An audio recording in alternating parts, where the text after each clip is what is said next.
বৈশ্বিক উত্তেজনায় যখন আবারও মধ্যপ্রাচ্যকে কেন্দ্র করে ঘনীভূত হচ্ছে, ঠিক সেই সময় বিশ্বে অন্যতম গুরুত্বপূর্ণ জলপথ হরমুজ প্রণালী সাময়িকভাবে বন্ধের ঘোষণা দিল ইরান।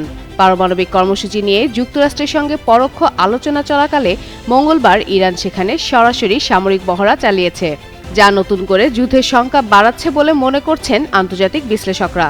এই জলপথ দিয়ে বিশ্বে ব্যবহৃত মোট তেলের প্রায় 20% পরিবাহিত হয়। যুক্তরাষ্ট্র এই অঞ্চলে সামরিক শক্তি বৃদ্ধি এবং ইরানকে হুমকি দেওয়ার পর এই প্রথম ইরান পথটি বন্ধের ঘোষণা দিল।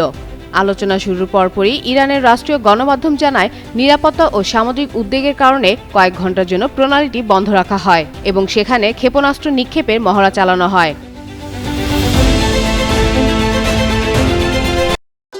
ভবিষ্যৎ হোক নিরাপদ, বিনিয়োগ হোক বিশ্বস্ত, আর আমার পছন্দ সল্ট বে।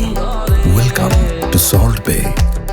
এদিকে ইরানের সর্বোচ্চ নেতা আয়াতুল্লাহ আলী খামেনি হুঁশিয়ারি দিয়ে বলেন, বিশ্বের শক্তিশালী সেনাবাহিনীকেও এমন আঘাত করা সম্ভব যাতে তারা আর উঠে দাঁড়াতে না পারে। তবে ইরানের পররাষ্ট্রমন্ত্রী আব্বাস আরাকচি তুলনামূলক নরম সুরে বলেন, জেনেভাতে চলমান আলোচনায় একটি চুক্তিতে পৌঁছানোর জন্য নতুন জানালা খুলেছে।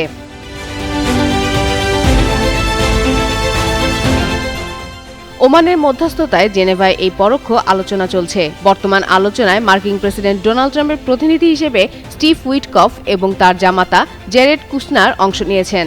মার্কিন vice president JD Vance Fox নিউজকে এক সাক্ষাৎকারে বলেন, আলোচনায় কিছু অগ্রগতি হলেও ট্রাম্প নির্ধারিত রেড লাইন ইরান মানতে রাজি নয়।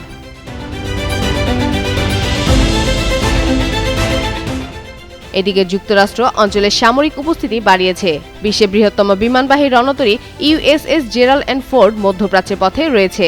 এর আগে একটি মার্কিন পতাকাবাহী জাহাজ আটকানোর চেষ্টার জেরে যুক্তরাষ্ট্র একটি ইরানি ড্রোন ভূপাতিত করেছিল।